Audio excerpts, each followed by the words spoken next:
샬롬. 샬롬. 여기서 한 시간 정도 가게 되면 나도 간다 하면서 한 번도 못 간 마크 트웨인의 집이 있습니다. 추리소설이나 이런 재미난 소설들, 또 허클베르핀 같은 마크 트웨인이 있는데요. 이 마크 트웨인 좀 옛날 사람이죠, 그죠? 마크 트웨인이 늘 하고 싶었던 것이 하나가 있었는데 성지 순례였습니다. 그래서 정말 큰 꿈을 가지고 성지 순례를 했습니다. 어느 날 오후에 게네세라 호숫가에 이렇게 도착을 했습니다. 그 호숫가에는 여러 척의 배들이 있어서 그 사람들이 관광객 오면 마치 예수님이 그 바다를 제자들과 했던 그런 건넜던 그것을 기념하면서 이렇게 관광객들을 태우게 됐습니다. 근데 그 배 주인들이 전부 다 이스라엘 사람들이 아니라 아랍 사람들이었습니다. 그래서 마크 트웨인이 그 배를 타보고 싶어서 그 뱃삭을 물어봤습니다. 그때 뱃삭이 얼마냐면 여기서 저만큼 가는 뱃삭이 얼마냐면 10불이라고 그랬습니다. 마크 트웨인이 지금부터 수십 년 전 사람이에요. 10불이면 꽤 비싼 거죠. 마크 트웨인이 깜짝 놀랐습니다. 그래서 이렇게 얘기했던 유명한 일화가 있습니다. 아하, 왜 예수님께서 게네사렛 호수를 배를 타지 않고 걸어갔는지 이유를 알겠다. 그래요. 우리가 어디 성지순례나 먼 곳에 갈 때, 난 그래도 한번 배를 타보고 싶은데, 나도 소원이 있어요. 언젠가 우리 청년들 좀 이곳에 정착하거나 좀 여유가 생기면 우리도 성지순례 한번 합시다. 여름만 되면 집으로 다 그냥, 여러분의 성지순례는 어디입니까? 고향 땅 집이죠. 목사님도 남아있는 불쌍한 목사님 가족들 생각해서 한번 성지순례 한번 가자고 얘기 좀 해보세요. 우리 저축식 합시다. 한 달에 10불씩 모이면 언제쯤 갈 수 있을까? 그래요. 가가지고 뱃삭 비싸면 우리 기도해서 바다를 한번 걸어볼까요? 오늘의 주제가 그런 거예요. 순례의 길, 먼 길을 떠나는 겁니다. 아마 다음 주, 다다음 주 되면 여러분들 중에 많은 사람들이 순례의 길을 가죠. 그리운 사람들, 사랑하는 사람들을 만나는 순례의 길을 갈 것입니다. 오늘 얘기는 정말 그 순례의 길을 봤을 때 두 부류의 사람들이 있다는 것입니다. 어떤 인생의 순례가 뭘까요? 정말 인생에서 올바른 신앙이겠죠. 신앙을 찾아갈 때 메시아를 알아보는 사람이 한 부류가 있을 거고 메시아를 전혀 알아보지 못하는 사람들이 있을 겁니다. 오늘 여러분들이 예배를 드리러 어떤 의미로 왔을까요? 습관적으로, 의무적으로 왔습니까? 아니면 오늘 이곳에서 뭔가 위로와 소망과 그리고 평안을 얻으려고 왔습니까?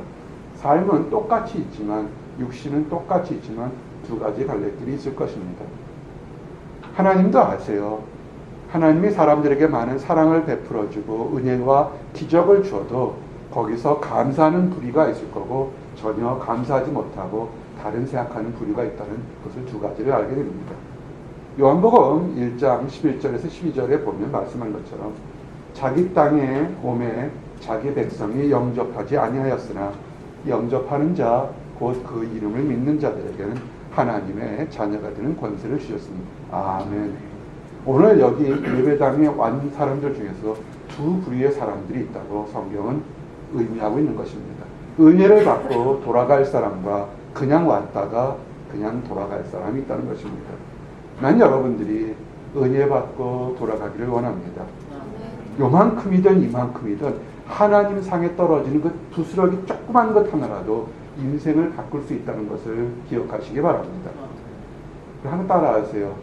자기 일에 충실하자. 자기 일에 충실하자. 여러분 삶 자체가 예배라고 수없이 얘기했습니다. 가끔은 하나님께 하나님 나도 내가 섬기는 교회가 좀 커졌으면 좋겠습니다라고 하나님께 강변할 때가 있습니다. 이유가 뭐냐 그러냐면 수십 년 동안 삶 자체가 예배입니다라고 외치면 작은 목자가 외치고 작은 교회의 목회자가 외치면 다 무시합니다. 그러나 조금만 큰 교회의 목회자가 외치면 사람들은 와 그렇구나. 주일 예배만이 예배가 아니라 삶도 예배가 될 수 있구나. 귀를 크게 열리는 것 같습니다. 때로는 그것이 내게도 상처가 될 때가 있습니다. 그래서 가끔 그렇게 말도 안 되게 하나님께 때를 써보기도 합니다. 그런데 크든 작든 하나님 안에서 자기를 충성스럽게 하는 사람이 하나님 안에서 가장 큰 복을 받은 것들이 성경에 기록되어 있습니다. 우리의 인생의 순례의 길을 갈 때 어떤 사람들은 부부에서 행복하고 멋진 큰 부자인 가정만이 행복할지 모르겠지만 여러분들 유학 와서 본 것처럼 라면 하나를 끓여 먹어도 서로 행복하게 사는 가족이 사실 행복한 겁니다. 인생의 순례길을 갈 때 자기를 하나님에서 묵묵히 가는 사람이 그 사람이 행복한 것입니다. 치고받고 싸우면요, 그거는 의미가 없어요. 예수님을 영접한 사람, 자기 일에 묵묵한 사람들 중에, 성경에 나온 사람 중에 양 한밤중에 양을 치던 목자가 있습니다. 누가복음 2장 11절에서 18절 그 구절 중에 다 읽어드리겠습니다. 오늘날 다윗의 동네에 너희를 위하여 구주가 나셨으니 곧 그리스도 주시니라. 너희가 가서 강보에 쌓여 구유에 누워 있는 아기를 보리니 이것이 너희에게 표적이니라 하더라.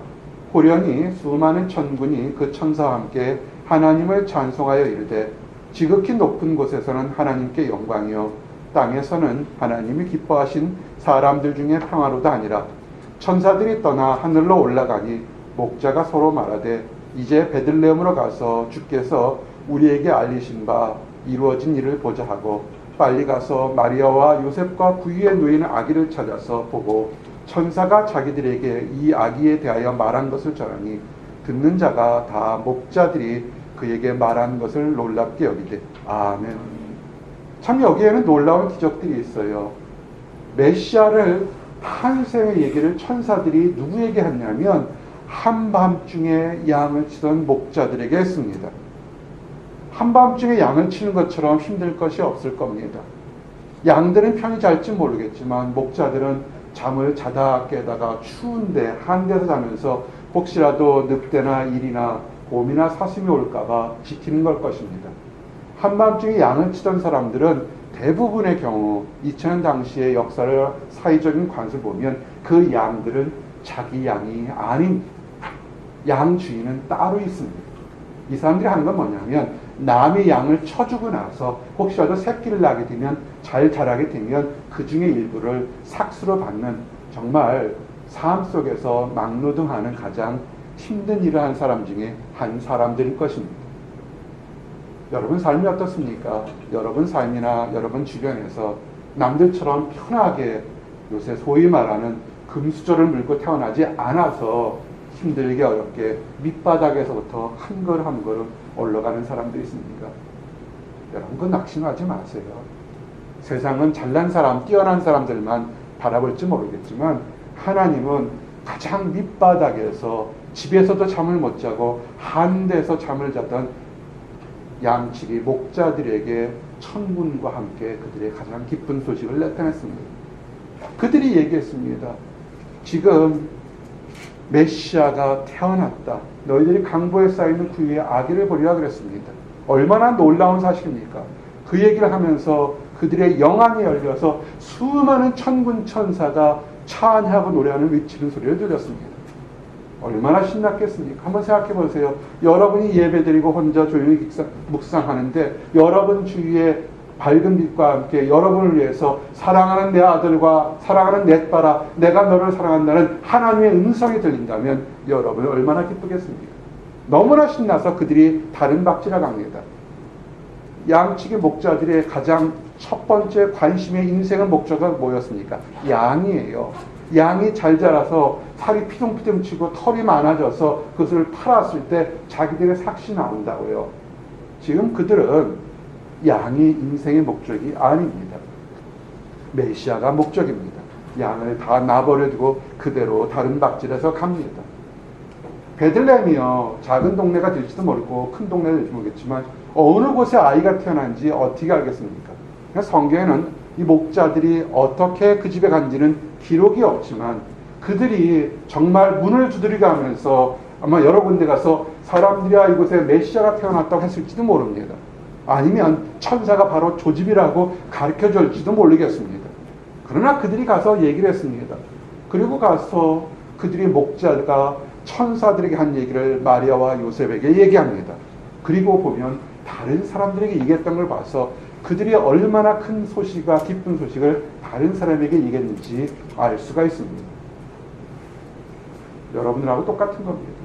여러분이 힘들고 어려울 때, 삶 속에서 바닥에 있었을 때, 죄 속에 있었을 때 하나님이 성령이 여러분들에게 여러분의 모든 죄가 용서받았다고 복음을 전했을 때 여러분 얼마나 기뻤습니까? 그런 적이 한 번도 없습니까? 내가 예수 그리스도가 나를 위하여 십자가에 죽으셨고 부활하셨다는 사실이 정말 길게 뛸 만큼 좋았습니까? 아니면 시큰둥했습니까? 아마 길길이 뛰고 좋았어야 될 거예요. 만약 그런 적이 없다면 한번 교회를 아무리 오래 다녀도 한 번쯤 심각하게 내가 하나님의 기쁜 소식을 제대로 지금 받아들이고 있는가를 한번 생각해 보시기 바랍니다.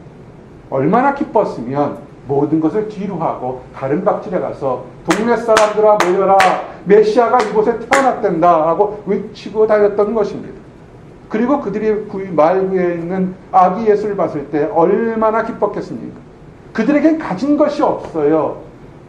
우리가 조금 이따 설교하겠지만 증거하겠지만 동방박사처럼 예물을 드릴 것이 하나도 없었습니다.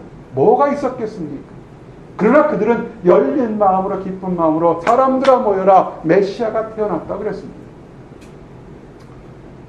그렇지만 사람들은요, 간사할 수도 있고 연약할 수도 있고 그 기쁨은 오래가지 않았습니다. 그 관심은 이내 사라져버렸습니다. 교회에서도 그래요.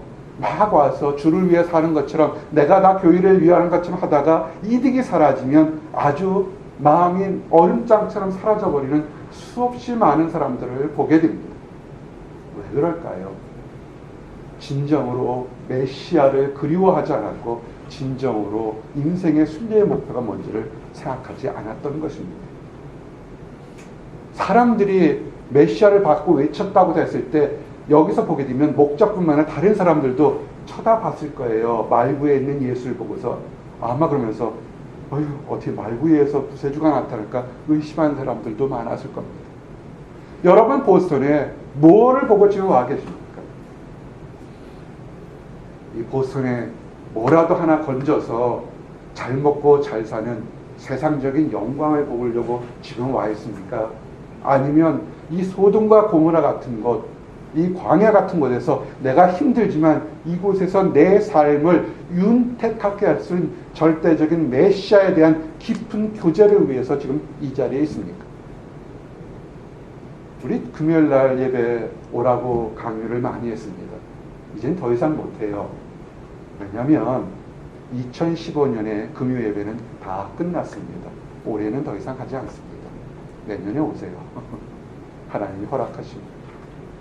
근데 보게 되면 인생의 목표가 어떻게 하면 하나님의 영광 안에서 내가 올바르게 순종하려고 하는 그런 목표를 가진 사람들이 있습니다. 사람은 수없이 많습니다. 그러나 택한 사람은 생각보다 적습니다. 그 당시에 시므이라는 사람이 있습니다. 일평생 동안 메시아를 볼 것이다라는 하나님의 약속 보고 살아가는 사람이 있습니다. 비누의 딸 안나 여자 선지자가 있습니다. 그때 모습을 이렇게 보면 누가복음 2장 28절 32절에 시므온이 아기를 안고 하나님을 찬송하여 이르되 주제여 이제는 말씀하신 대로 종을 편안히 놓아주시는도다. 내 눈이 주의 구원을 보았사오니 이는 만민 앞에 예비하신 것이요 이방을 비추는 빛이요 주의 백성 이스라엘의 영광입니다. 아멘. 아기 예수께서 이제 때가 되어서 정한 기간이 되어서 하나님께 보일 날이 됐습니다. 여러분 기억하세요. 여러분이 자녀를 낳게 되면 어떤 경우는 자녀 낳고 나서는 6개월, 1년 교회 안 가는 사람들이 있어요. 그러지 마십시오. 한 달 내에 여러분들 하나님 앞에 가장 악이 나면 가서 하나님께 먼저 보여야 드리는 것입니다. 이 시므온이 평생 동안 거룩하게 살면서 뭐냐면 그가 계시받은 것이 내가 내 눈으로 구세주를 볼 것이다 그랬습니다. 오직 기도했습니다. 구세주가 어떤 모습으로 이 땅에 놓칠 기도했을 때 다른 사람들은 아무도 못 알아보는 아기 예수를 보고서 그가 기뻐합니다. 똑같은 삶 속에서 똑같이 교회를 다니고 똑같이 예배당에 들어와도 하나님의 축복받을 사람이 있는 것이 뭐냐면 정말로 무엇을 바라보느냐 하는 것입니다. 이제 그 얘기하기도 제 입이 민구스러운 게 하나 있습니다. 형제 이름이 아니에요. 부끄러운 게 하나 있습니다. 청년들이 교회를 들어오는 게 대부분의 목적이 뭐냐면 이득을 얻으려고 들어올 때가 참 많습니다. 이성적인 것이죠. 어디 가면 좋은 배우자감을 얻을까? 어디 가면 올까? 아무리 교회에서 잘해줘도 전혀 생판 모르는 이성이 하나만 조금만 웃어지면 뒤로 돌아보는 수없이 많은 가룟 유다 같은 사람들을 수없이 많이 보게 됩니다. 한 번쯤 이제 이 연말에 여러분들이 2주간 또한 새로운 2016년이 만약에 하나님이 허락하신다면 내가 어떻게 인생의 순리의 길을 향할까 한번 생각해 보십시오. 그렇게 되면 진실된 삶에 무엇의 가치가 있는지를 알게 됩니다. 그것이 없게 되면 아무리 교회에서 직분이 높고 아무리 교회에서 많은 봉사와 헌금과 헌물을 한다 할지라도 가룟유다처럼 많이도 안 해요. 은을 300달란트나 3000달란트쯤 주면 모르겠지만 노예 한 사람 살 수 있는 은 30에 그냥 팔아서 쓰지도 못하고 망신당하는 삶을 산다는 것입니다. 이거는 우아합니다. 어떤 순례자가 깨달음을 얻기 위해서 어떤 한 마을을 순례하고 있었습니다. 근데 그 마을 입구에서 아주 큰 금덩어리 하나가 길거리 옆에 있었습니다. 사람들이 많이 지나갔을 텐데 아무도 보이지 않았는지 이 순례자의 눈에만 그 금덩어리가 보였습니다. 그래서 그 위에서 큰 금덩어리가 들고 있었습니다. 그랬더니 그 마을 쪽에서 한 젊은이가 막 달려오더니 순례자에게 이렇게 얘기를 하는 것입니다. 순례자님, 제가 지난 밤 꿈에 꿈을 꾸었는데 꿈속에서 뭐라고 그러냐면 동굴 밖에 가게 되면 보물을 가진 네가 서 있을 텐데 가서 그 보물을 받아오라고 얘기를 했습니다. 그런 꿈을 꿨습니다. 그러니 그 순례자에게 그 당신이 가지고 있는 금덩어리가 내 것인 것 같습니다. 그랬습니다. 순례자가 그 청년의 얘기를 가만히 듣고 생각하더니 그 속에 자기 손에 쥐고 있던 그 금덩어리를 아무 망설임이 없이도 그 청년에게 주었습니다. 이 청년은 신났습니다. 꿈에서 있었던 것이 실현돼서 너무 신났습니다. 그 금을 받아들여 기뻐하며 집에 돌아왔습니다. 근데 그 청년이 밤에 잠을 자려고 하는데 잠이 오지를 않았습니다. 마음속에 한 생각이 떠올랐습니다. 어떻게 그 사람은 이렇게 귀한 금덩어리를 아무런 망설임도 없이 내게 줄 수 있었을까? 내가 꿈을 꿨다는 그 얘기만을 믿고서 어떻게 나에게 이런 귀한 금덩어리를 그냥 공짜로 줄 수 있을까? 라고 생각했습니다. 그래서 그가 벌떡 일어나서 그 순례자가 묵고 있는 숙소를 찾아갔습니다. 문을 두드렸습니다. 순례자가 물었습니다. 아니 청년, 또 무슨 일로 왔어요? 라고 질문했습니다. 이 청년이 얘기를 합니다. 예, 저는 금을 받고서 하루 종일 내내 생각해 봤습니다. 이 금덩어리가 귀한 건데 정말 적은 액수가 아닌데 선생님께서는 이 금덩어리를 그냥 쉽게 내게 주신 것을 보니까 이 금덩어리가 꿈에서 말한 보물이 아닌 것 같습니다. 이 금덩어리가 정말 꿈에서 내가 봤던 보물이었다면 그렇게 선생님께서 쉽게 주셨겠습니까? 아마도 보물이 다른데 더 큰데 있는 것 같습니다. 그래서 이 금덩어리를 돌려드릴 테니까 이 금을 서슴없이 망설이 없이 주셨던 선생님 순례자의 마음을 내게 주시옵소서라고 이렇게 얘기했다는 것입니다. 이건 우아해요. 한 번쯤 생각해 볼 수 있는 얘기인 것입니다. 여러분이 이곳에 보스턴의 대부분 사람들이 유학을 왔을 때 왜 유학을 왔는지 이제 한번 생각해 보는 그런 연말이 되었으면 좋겠습니다.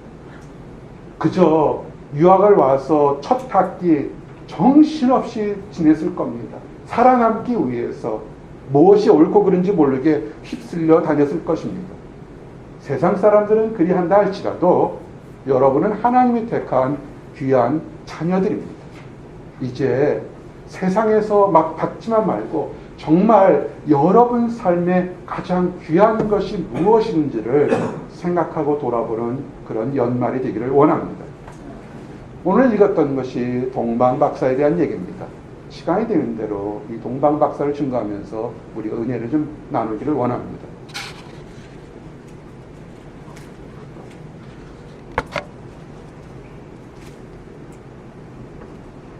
오늘 이야기가 거룩한 사람들, 순례자 중에 하나입니다. 동방에서부터 메시아가 태어날 것을 알고서 메시아를 경배하러 정말 먼 길을 왔던 사람들입니다. 성경에는 오늘 읽었던 마태복음만 동방박사에 대한 얘기 나오지 사복음서에서 오직 한 군데만 나옵니다. 어떤 이들은 이게 동방박사에 대해서 지식이 많이 없습니다. 어떤 사람들은 지혜로운 사람, wise man이라고 합니다. 또 어떤 사람들은 매직션, 마술사라고 얘기를 합니다.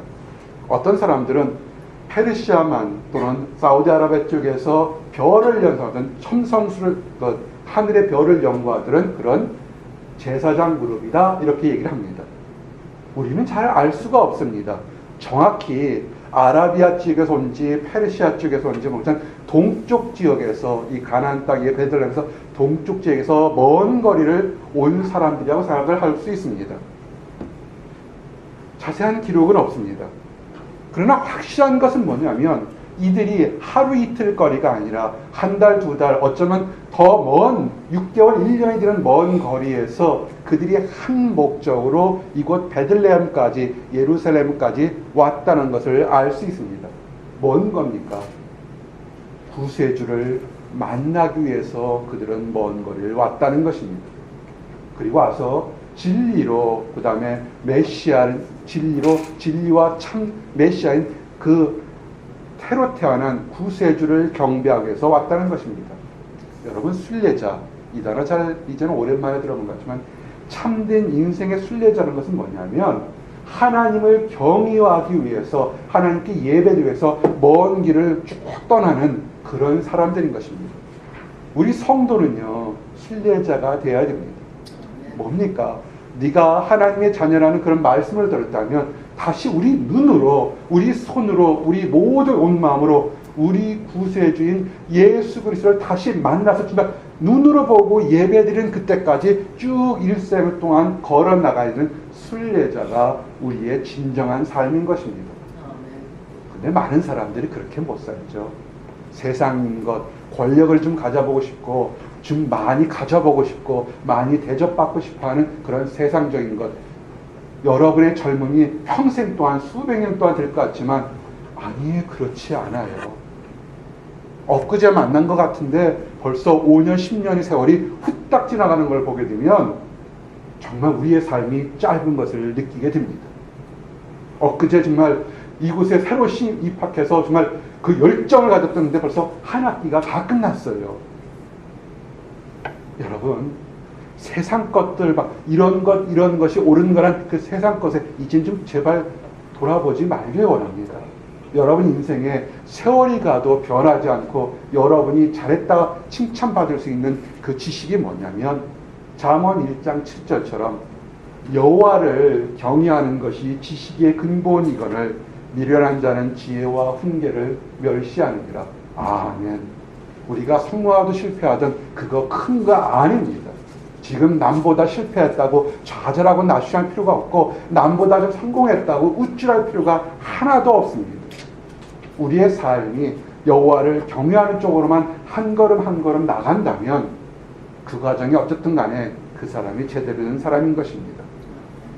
동방박사들이 세상 사람들인데 하나님을 잘 알고 사는데 그들이 이 먼 거리를 올 때 세상적인 이득을 위해서, 무역을 위해서, 어떤 물물 교류를 위해서 온 것이 아닌 것입니다.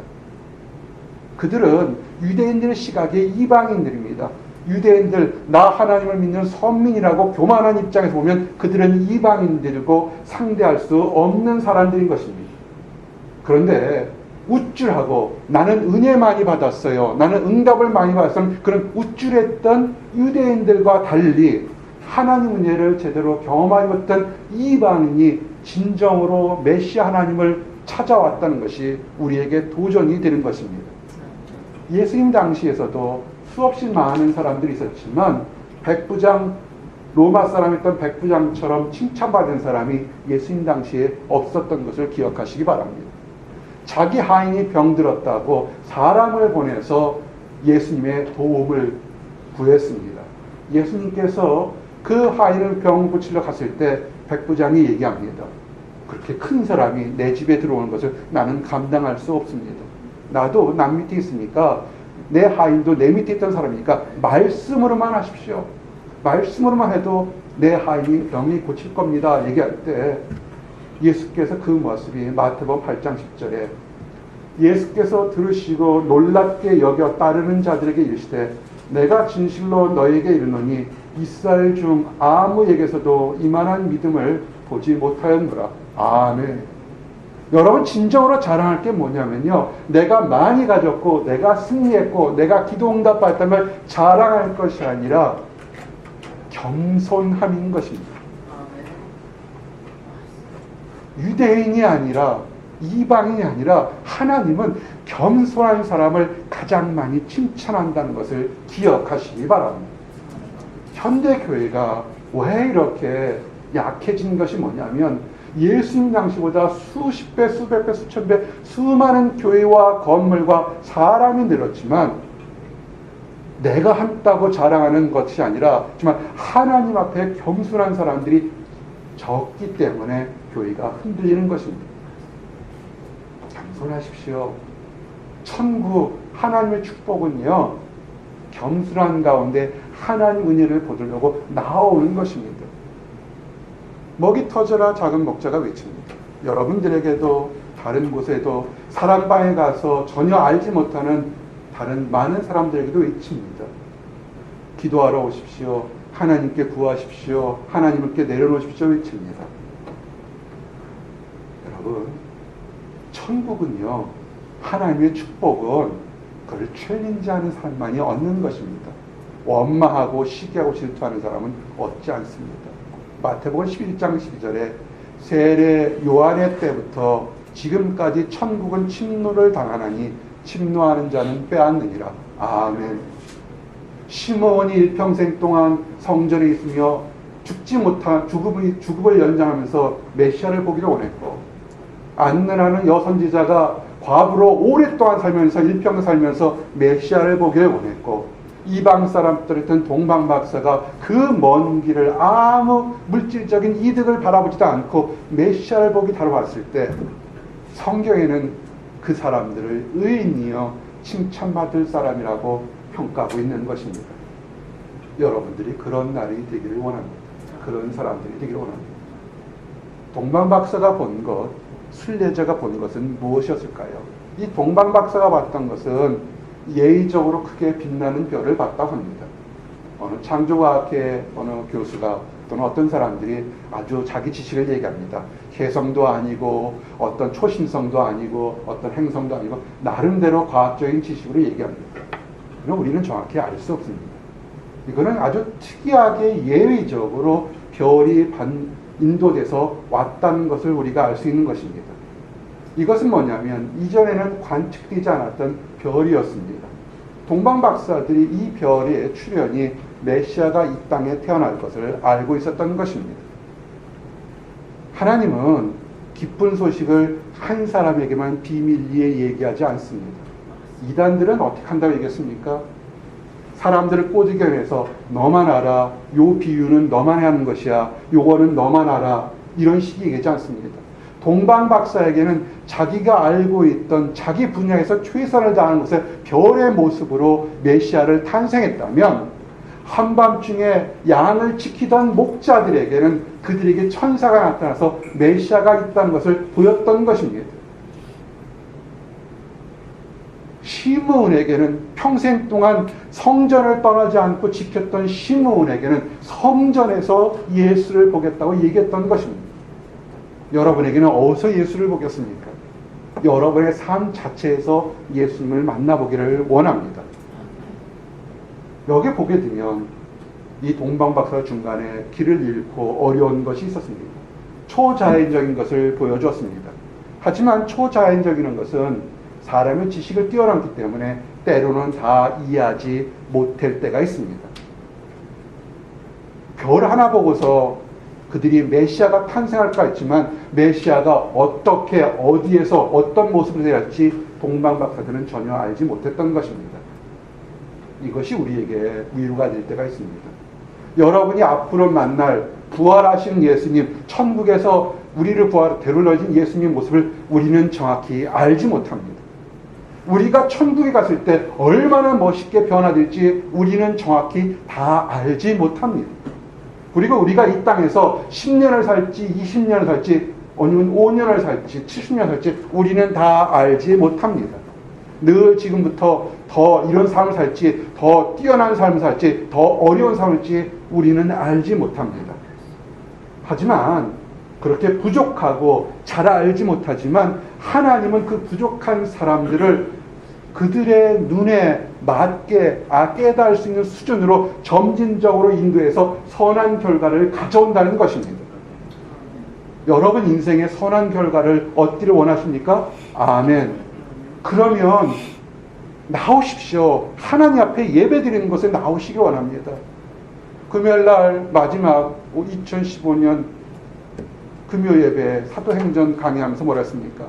하나님을 가까이 하면 할수록 죄는 멀어지고 유혹은 멀어진다고 그랬습니다. 하나님을 멀리하고 세상을 쫓아가면 하나님 은혜에서 멀어지게 되어 있습니다. 많은 사람들이 새롭게 살고 변화되고 새로운 축복의 길을 가기를 원합니다. 그런다면 지금 다 알지 못하고 어디로 가야 될지 어떻게 해야 될지 모른다 할지라도 인도하신 하나님을 믿고 하나님 앞으로 나오시기를 원합니다. 그럼 하나님이 인도하십니다.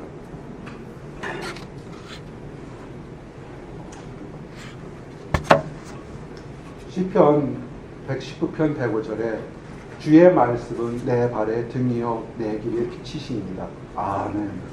여러분이 지금 삶에서 힘들고 어렵다면 원망하고 낙심하고 싸우는 것이 아니라 말씀을 보시고 예배드리는 곳에 가깝고 이런 곳으로 오세요. 오셔야 길이 보일 겁니다. 이제 동방 박사들이 별을 쫓아서 왔습니다.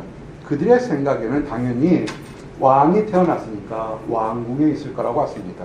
2절에 보니까 마태복음 2장 2절에 유대인으로 왕으로 나신 이가 어디 계시냐? 우리가 동방에서 그의 별을 보고 그에게 경배하러 왔노라. 아멘. 왜냐하면 예루살렘까지 왔는데 인도하던 별이 사라졌습니다. 그들은 당연히 그 별이 이스라엘 땅에서 가장 큰 도시 수도인 예루살렘에 멈췄기 때문에 예루살렘에 태어날 줄 알았습니다.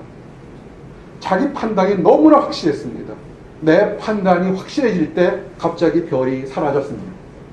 여러분, 직장을 구하는 거, 결혼을 하는 거, 어느 진로를 구하는 거, 모든 것에서 내 판단이 이리 봐도 저리 봐도 100% 맞는 것처럼 확실해질 때 그때 주의하십시오. 동방 박사들이 하루 이틀 오는 것이 아니라 정말 먼 길을 그 별을 보면서 수없이 많은 별들이 있어요. 지금이 아니라 여러분 여기서 1시간 밖에 우리 보스턴 밖만 나와서 한밤중에 보면 별이 굉장히 많은 것을 볼 수 있습니다. 2000년 전에는 뭐가 있었겠습니까? 무슨 조명이 있겠어요? 하늘에 수없이 많은 별이 있다고요. 그 별에다 스티커 붙여놨나요? 자다가 일어나면 그 별이 움직였는데 어떻게 찾겠습니까? 열심히 찾아서 그래도 왔던 거예요. 초점을 가지고 왔는데 이제는 확실히 된 겁니다. 점진적으로 예루살렘이란 가나안 이스라엘 백성은 가장 큰 도시 수도로 오니까 아하 저기구나 라고 왔습니다. 우리 인생에 이런 거 참 많아요. 이리 보고 저리 봐도 이것이 정말 내게 예비된 거라고 볼 때가 정말 많습니다. 그다 잃어버렸습니다. 옷차림이 이스라엘 백성들이 히브리 백성들이 아니니까 다 들어올 때부터도 관심이 있는데 그 사람들의 관심이 뭐냐면 유대인의 왕으로 태어난 이가 어디 계시니까 온 동네 온 시내가 뒤집어졌습니다. 그 당시에 대왕이었던 헤롯은 100% 유대인이 아닙니다. 반쪽짜리 유대인이라 늘 이스라엘 백성들의 그 정체성에 늘 열등감을 가졌기 때문에 어떻게 하든지 환심을 살려고 이스라엘 역사상 가장 큰 성전을 지었던 헤롯 대왕이었던 것입니다. 모세가 지었던 장막성전, 솔로몬이 지었던 그 성전보다 몇 배나 크고 화려했던 성전이 사실 헤롯이 지었습니다. 사람들의 마음을 주려고. 이유는 뭐냐면 자기가 왕으로 오래 있고 싶었던 그 욕심 때문에 그랬습니다. 이 헤롯은 왕으로 오래 있고 싶어하는 욕심으로 부인도 죽이고 자식도 죽였던 그런 끔찍한 왕입니다. 그런데 낯선 곳에 온 사람들이 얘기합니다. 그에게 경배하러 왔더라 그랬습니다. 이것은 중요한 겁니다. 여러분이 있을 때 여러분의 목표가 그렇게 뚜렷하게 보였다는 것이 이유가 뭡니까? 내가 저것만 얻으면 뭔가 한 자리 할 것 같습니까? 아니면 내가 이것만 얻으면 내가 칭찬받고 사람들에게 우뚝 쓸 수 있을 것 같습니까? 그때 주의하십시오. 열심히 노력해서 이제는 얻을 수 있을 것 같다는 그때 주의하십시오. 여러분의 인생의 목표는 동방박사처럼 내가 그에게 경배하기 위한 것을 늘 기억하시기 바랍니다. 우리 예배당도 마찬가지예요. 우리는 예배드리러 온 거지 다른 것을 온 것이 아니라고요. 그럼 예배드리러 오면 크든 작든 전혀 그것이 문제가 될 것이 없습니다. 이 얘기를 듣고 헤로드 왕이나 예루살렘들이 다 소동했어요. 정작 하나님을 섬긴다고 했던 그 사람들이 정작 수백 년 동안 수없이 구약의 예언을 믿고 메시아가 온 것을 믿는데 당장 자기들은 그것을 알지 못했던 것이라고요. 이제 묻습니다. 당황스럽습니다. 그래서 메시아가 어디서 태어날까 물으니까 미가서 5장 2절 말씀처럼 베들레헴 에브라다야 너는 유다족 속에 작을지라도 이스라엘을 다스릴 자가 내게서 내게로 나올 것이라 그의 근본은 상고에 영원에 있느니라. 아멘. 미가서 5장 2절에 근본은 상고에 근본은 영원에 베들레헴을 예루살렘이라 베들레헴에 이 땅을 다스릴 왕이 거기 태어난다고 얘기를 하는 것입니다. 베들레헴은요 예전부터 그 영적인 영혼의 생명수로 생겼습니다. 다윗이 전쟁 중에 있을 때 블레셋 사람들이 베들레헴에 있으니까 저 베들레헴에 있는 우물물을 먹었으면 좋겠다는 그런 그 얘기를 했습니다. 용사들이 목숨을 걸어서 물을 떠왔을 때 다윗이 먹지 못합니다. 이것은 핏물이다. 목숨을 걸고 물 안 먹었던 것을 내가 먹을 수 없다서 제단에 바칩니다.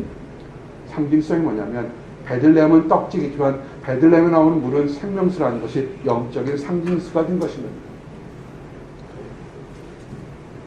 구약에 있는 사람들, 말씀을 묵상한 사람들은 아하 그렇구나. 베들레헴은 메시아가 태어난 것이요 베들레헴은 육체적인 영혼의 떡집이요 베들레헴은 영혼의 생명수가 있는 것을 알고 있었던 것입니다. 이것은 마치 요한계시록처럼 22장 16절 22장 17절 말씀처럼 성령과 신부가 말씀하기를 오라 하시는도다. 듣는 자도 오라 할 것이요 목마른 자도 올 것이요 또 원하는 자도 값없이 생명수를 받으라 하시니라. 아멘. 하나님 안에 예배 드리는 것, 하나님께 보시면 생명수를 얻을 수 있는 것이 예배 처소인 것입니다. 거기가 교회인 것입니다. 다른 것이 아닙니다. 이제 이 동방박사도 당황했습니다. 너무 확신에 가득 차서 왔는데 거기 있는 사람들도 당황하고 어디서 메시아가 태어날지 알지 못하는 것입니다. 한번 따라하세요. 영적으로 좋은 친구 사귀자. 나는 한 학기 동안 여러분들에게 영적 성장을 위해서 나름대로 최선을 다하려고 노력했습니다. 부족한 것도 많습니다. 여러분을 사랑합니다. 근데 노심초사하는 게 뭐냐면 이제 여러분들이 각각의 여러 곳으로 떠날 겁니다. 선한 사람들을 만나시고 영적으로 악한 사람 구별할 수 있는 눈과 귀와 분별력이 좀 있기를 원합니다. 말이 굉장히 부드러워요. 귀에 굉장히 듣기 좋습니다. 그러나 주의하셔야 될 게 있습니다. 왕이 태어났다니까 역사상 가장 악했던 헤롯 대왕이 이렇게 부릅니다. 마태복음 2장 7절 8절 보니까 이에 헤롯이 가만히 박사들을 불러 별이 나타난 때를 자세히 묻고 베들레헴으로 보내며 이르되 가서 아기에 대하여 자세히 알아보고 찾거든 내게 교하여 나도 가서 그에게 경배하게 하라. 아멘. 악한 겁니다. 조용히 불렀던 것이 뭐냐면 자기 왕권을 회방할 소동이나 이런 것을 일어나지 않고 예수가 어디 태어났는지 메시아가 어디 태어났는지 아기를 주기로 한 것입니다. 얼핏 보면 맞을 것 같아요. 나도 가서 경배하려고. 왕인데 메시아가 태어난 것 같으면 아마 그 방으로 달려가야 될 것입니다. 여러분, 여러분이 크리스찬이고 순례자라면 하늘 앞에 얘기하는 사람의 겉과 속이 다른 것을 구별할 수 있는 것을 아시기 원합니다. 많은 직장을 구하는 사람들이 당황할 때가 많습니다. 앞에서 한 얘기가 직접 들어가서 보면 다를 때가 너무나 많습니다. 사기를 당하는 거 굉장히 많습니다. 여러분, 영적으로 좀 깨어있기를 원합니다. 여러분이 지금 보는 것은 눈으로 보는 것이 아니라 그 뒤에 처절한 영적인 싸움과 천사들의 보호함에 관계가 있다는 것을 아시기 원합니다. 이 말씀을 준비하면서 오늘 새벽에 벌떡 깼습니다. 눈물이 주르르 흘렀습니다. 살다 보면 동방박사처럼 열심히 정말 다른 것이 아니라 내 분야에 최선을 다하다가 하늘의 계시를 봐서 메시아가 태어난 것을 보고서 모든 것을 뒤로하고 묵묵히 왔는데, 그리고 확신에 찼었는데 어느 날 갑자기 그것이 사라지고 전혀 엉뚱한 결과가 나타났을 때 그 당황함과 실망감이 찾아왔을 때는 것을 우리가 알게 됩니다. 혹시라도 그런 적 있으십니까? 정말 말씀 안에서 온전히 최선을 다하고 왔는데, 그리고 확신도 했고 이것이 하나님 뜻이라고 봤는데 결과가 그렇지 않을 때가 있다는 겁니다. 동방박사가 그랬습니다. 한번 동방박사의 마음을 생각해 보십시오. 수없이 왔는데 갑자기 사라졌습니다. 왕의 이야기를 듣고 선지자의 이야기를 듣고 그들이 베들레헴에서 메시아가 태어날 것을 알았습니다. 단서를 잡은 겁니다. 여전히 별은 보이지 않습니다. 그들의 이제는 두 가지가 있습니다. 어떤 사람은 확신에 취해가지고 이건 맞아, 나는 분명히 하나님이 약속하신 거야, 내가 보여줬다고 거기에 머물리면서 계속 내 주장을 하는 사람들이 있습니다. 이것은 하나님께 준 거야, 나는 줄 거야, 때가 되면 줄 거라고 기다리는 사람이 있는가 하면, 이 동방박사는 그러지 않았습니다. 자기들의 잘못을 깨달았습니다. 그러면 이제 더 화려했던 예루살렘에 머물 필요가 없는 겁니다. 그들은 그 즉시로 베들레헴으로 떠났습니다. 여러분, 우리가 때로는 완벽해 보이는 것 같아서 하나님께서 그 목표를 틀 때가 있습니다. 순종하시고 겸손하시길 원합니다. 대표적인 믿음의 사람이 사도 바울이었습니까? 나는 다른 사람들이 복음 전하는 곳에는 복음 전하지 않겠다. 그래서 어떻게 했습니까?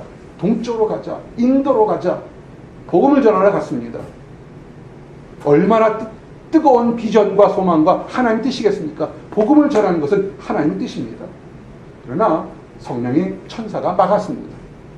그가 순종해서 서쪽으로 갔습니다. 여러분 삶에서 가장 확실하다고 했을 때 잠깐 쉼표를 찍으시기 바랍니다. 하나님, 여기까지 열심히 달려왔는데 정말 하나님 뜻에서 의해서 좀 확실하게 보이는데, 그래도 하나님, 제가 부족할 수 있으니까 하나님 말씀하시옵소서, 주의 종이 듣겠나이다. 잠깐 쉼표 찍기 바랍니다. 이 동방박사 우리는 알지는 못합니다. 그들이 목적지를 뚫고 확신에 차고 왔다가 가장 가까운 곳에서 목표를 잃어버렸습니다.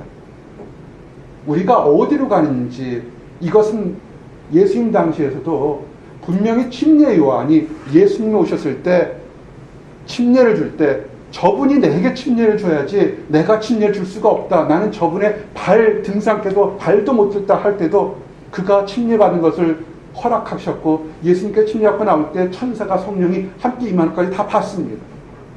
근데 말 한마디 실수하고 그가 올바른 얘기에다가 옥에 갇혔을 때 그의 믿음이 흔들렸습니다. 정말 메시아가 정말 그분 맞는가라고 해서 정말 제자들을 보내서 나는 침례 요한의 제자인데 예수님, 당신이 정말 오시는 그 메시아 맞습니까? 라고 그렇게 질문까지 할 정도로 믿음이 흔들렸다는 겁니다.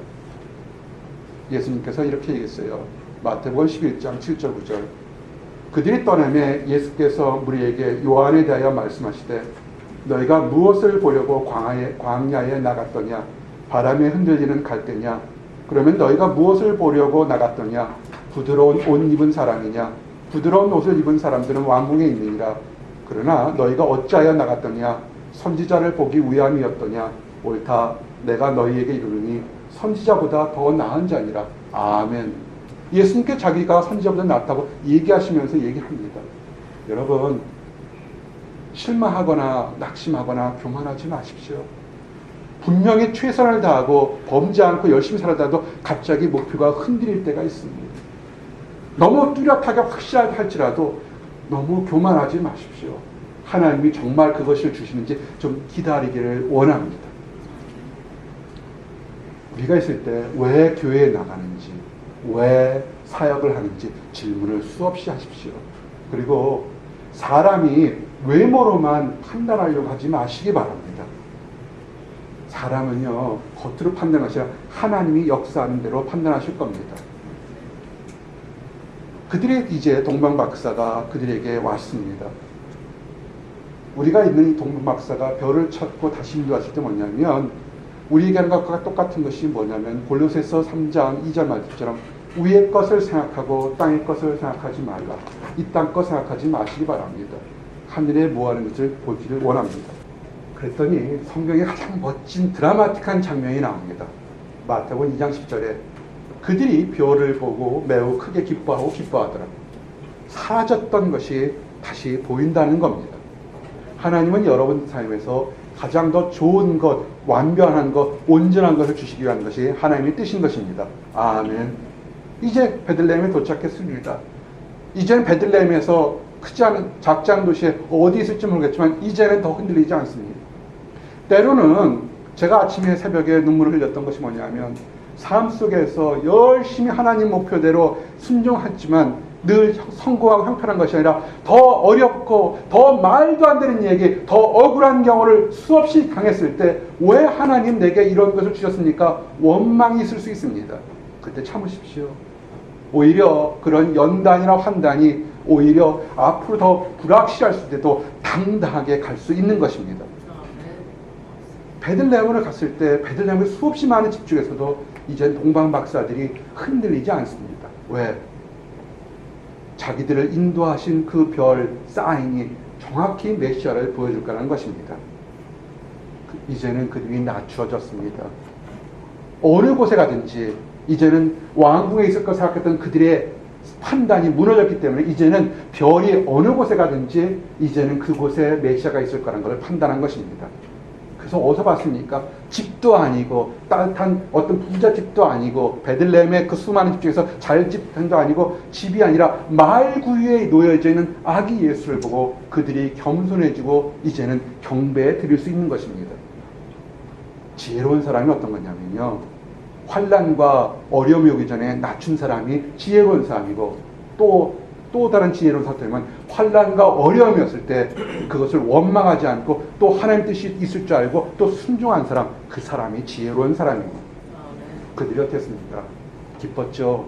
마태복음 2장 11절에 보니까 집에 들어가 아기와 그의 어머니 마리아와 함께 있는 것을 보고 엎드려 아기께 경배하고 보배합을 열어 황금과 유약과 몰약과 예분을 드렸느니라. 왕을 볼 때요, 그냥 드리는 거 아닙니다. 예물 드리러 예배 올 때 그냥 오지 마세요. 예물 들고 오세요. 뭐라도 들고 오시기를 원합니다. 가장 귀한 분을 만날 때 그들은 떠날 때부터 호기심으로 떠난 것이 아닙니다.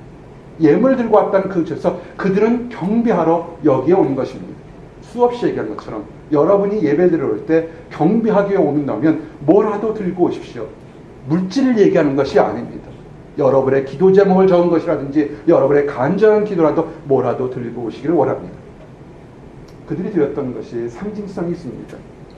황금과 유향과 몰약을 드렸습니다. 황금은 세상적인 것입니다. 돈입니다. 그렇지만 그걸 드린 것이 아니라 황금을 드렸다는 것은 그 당시 상징이 뭐냐면 아기가 왕으로 태어났다는, 왕급만 드리는 왕으로 태어났다는 것을 상징하는 것을 드렸던 것입니다. 유향, 이 유향은 뭐냐면 신에게 드리는 제물일 때 유향을 드린 것입니다. 유향을 드렸다는 것은 이 아기가 하나님의 아들 신이라는 것을 상징하는 것입니다. 몰약을 드렸다는 것은 이건 죽음의 장사를 지낼 때 꼭 필요한 것입니다. 이것은 뭐냐면 아기가 나중에 모든 사람들의 죄를 위해서 십자가에 죽은 그 죽음을 상징했던 것입니다. 이제는 그들이 한번 당황하고 실수했다가 돌아갈 때는 하나님의 음성을 들었습니다. 헤롯 대왕은 뭐라고 했습니까? 예배 드리고 오면 조용히 와서 어디 있는지 나에게 얘기해줘라. 나도 가서 경배하겠다고 분명히 얘기했습니다. 그러나 이 동방박사들은 그 얘기를 듣지 않았습니다. 그리고 뭐냐면 꿈에 나타난 천사들을 통해서 다른 곳으로 갔습니다. 순종하게 된 것입니다. 12절에 보니까 그들은 꿈에 헤롯에게로 돌아가라. 돌아가지 말라 지시함을 받고 다른 길로 곱게 돌아갑니다. 아멘. 이제 마지막으로 하나만 더 하기를 원합니다. 이들이 들고 왔던 예물이 뭐라고요?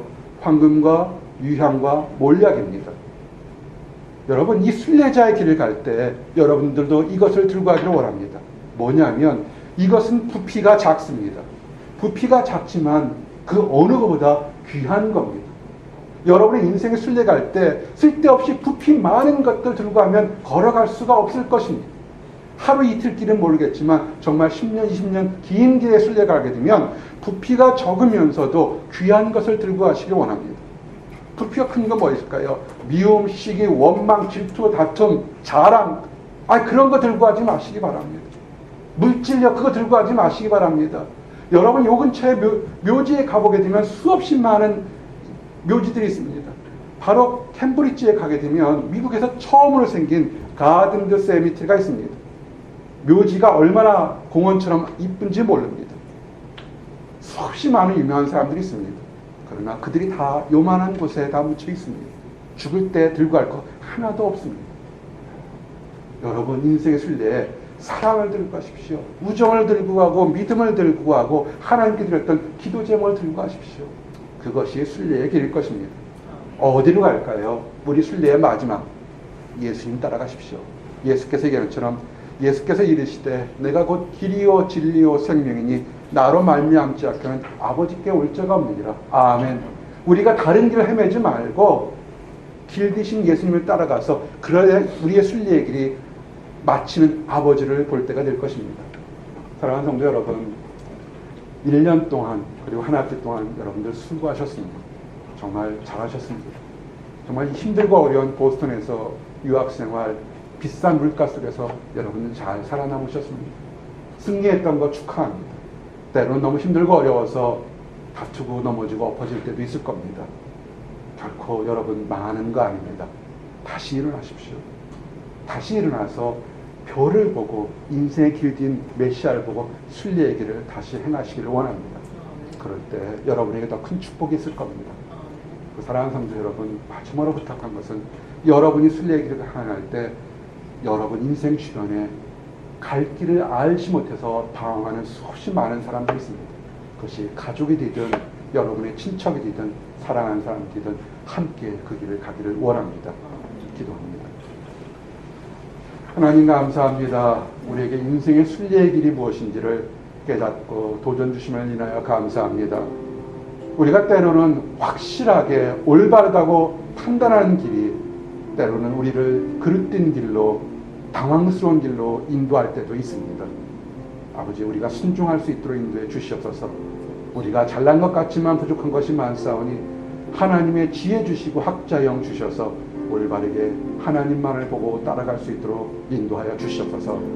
그것이 왕궁이 되든 그것이 구유가 되든 어느 길을 가든 순종하며 나가며 기쁨 얻을 수 있도록 인도해 주시옵소서. 아버지, 하나님을 알지 못해서 안타깝지만 그릇된 길을 달려가는 많은 사람들이 있습니다. 아버지, 불쌍히 여겨주시고 그들이 올바른 길로 돌아와 참된 순례의 길을 행할 수 있도록 인도하여 주시옵소서. 하나님 또한 우리가 그들의 순례의 길에 진정한 동역자, 동반자가 될 수 있도록 허락해 주시옵소서. 감사합니다. 예수 그리스도 이름 받들어 기도했습니다.